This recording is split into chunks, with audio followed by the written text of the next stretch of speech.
जय बद्रीनाथ विश्वम्भरम, जय बद्रीनाथ विश्वम्भरम, जय बद्रीनाथ विश्वम्भरम, जय बद्रीनाथ। अरे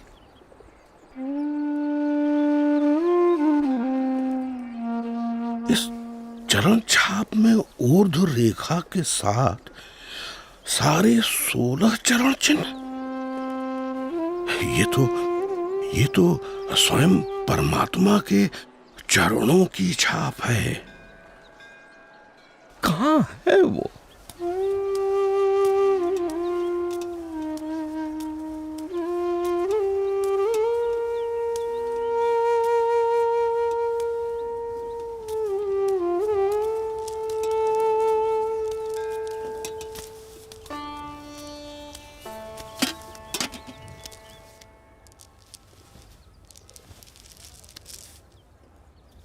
प्रणाम।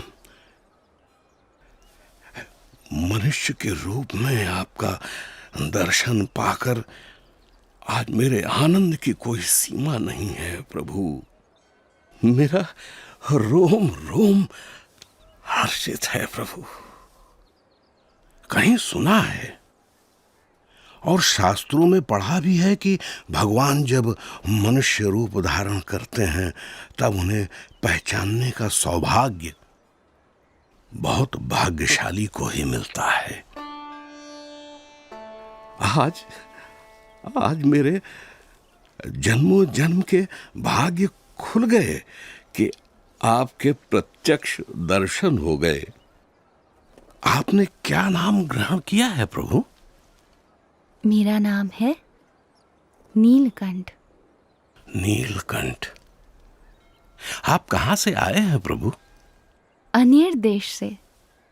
ऐसी तो कोई जगह का नाम मुझे याद नहीं प्रभु। मेरी समझ में आए उस तरह से बताइए। कहां से यात्रा आरंभ की, किन किन तीर्थ स्थानों को अपनी उपस्थिति से पावन किया, कहां ठहरे?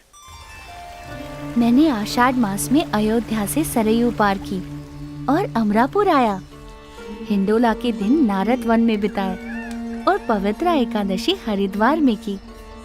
तपोवन में जन्माष्टमी का उत्सव मनाया। लक्ष्मण झूला के पास लक्ष्मण मंदिर में उपवीत परिवर्तन किया। गणेश चतुर्थी श्रीनगर में, ऋषि पंचमी उद्धव वन में और जल झलनी एकादशी एवं वामन द्वादशी गुप्त काशी में की। त्रियुगी नारायण में पूर्णिमा करके श्राद्ध पक्ष मैंने गुप्त प्रयाग और केदारनाथ में बिताया और नवरात्रि के आरंभ में केदारनाथ से चलकर पहाड़ों को पार करके आज नवरात्रि के 9वें दिन यहाँ बद्रीनाथ आया हूँ। और आपका भाव है, इसीलिए दीपोत्सव और अन्नकूट उत्सव यही आपके साथ मनाऊंगा। अवश्य प्रभु।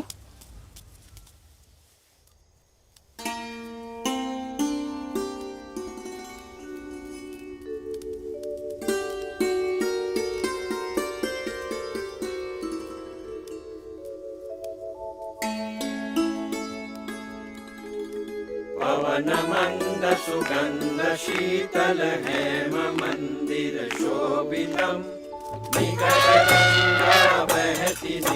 बोलो बद्री विशाल की जय। शीत ऋतु में ठंड से बचकर रहने के लिए बद्रीनाथ के लोग भगवान की मूर्ति समेत ज्योतिर्मठ आकर बसते थे।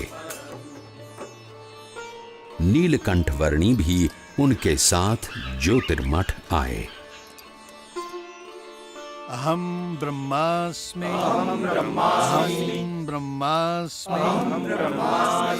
अयम आत्मा ब्रह्म एव अयम आत्मा ब्रह्म एव। ये सब उपनिषद के मंत्रों का अच्छा पाठ कर रहे हैं प्रभु। ये तो हम सब का नित्य क्रम है। इन मंत्रों के रटन से ये सब अपनी आत्मा का ब्रह्म के रूप से अनुसंधान कर रहे हैं। ऐसा उत्तम ध्येय रखते हैं। उसका अर्थ है कि ब्रह्म आत्मा एवं परमात्मा के स्वरूपों की भिन्नता को वे यथार्थ रूप से समझते हैं। हमने तो ऐसा ही रटन सीखा है। अहम ब्रह्मास्मि, अहम ब्रह्मास्मि।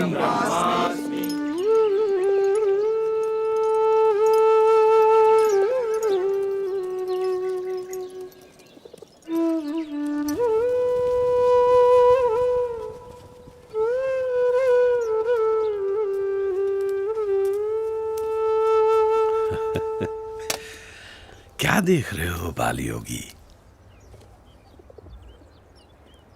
मुझे मानसरोवर जाना है। क्या आप रास्ता दिखा सकते हैं? अभी से रास्ता पूछ के आप क्या करोगे? अरे जब ठंड की ऋतु समाप्त हो जाएगी तब बहुत सारे लोग वहां जाएंगे, उनके साथ चले जाना। हाँ? मुझे तो अभी जाना है। है? इस ठंड में? हाँ। मानसरोवर?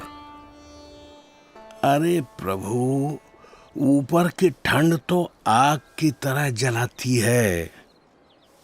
वहां शरीर का लहू पानी बन जाता है और पानी जमकर पत्थर, और कदाचित उससे बच भी गए तो बर्फ आपको जिंदा गाड़ देगी प्रभु। अरे प्रभु, इस ऋतु में मानसरोवर की ओर जाने के विचार मात्र से भी सब डरते हैं। आप मुझे योगी बुलाते हो ना? हाँ प्रभु। योगी को ना तो प्राणों का भय होता है, ना असफलता का, ना कल का, ना किसी फल का, ना यश का, ना अपयश का। आपका बहुत धन्यवाद कि आप मेरी चिंता करते हैं। प्रभु,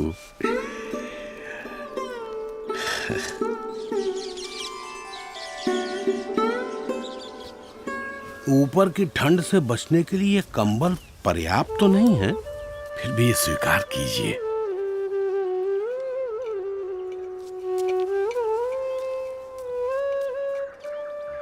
खेलने कूदने की उम्र में इतने कष्ट, ऐसी तपश्चर्या, इतनी कठिन यात्रा किस लिए?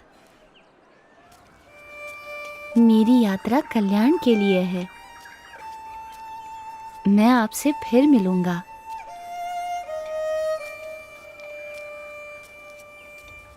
आपके दर्शन की प्रतीक्षा रहेगी प्रभु।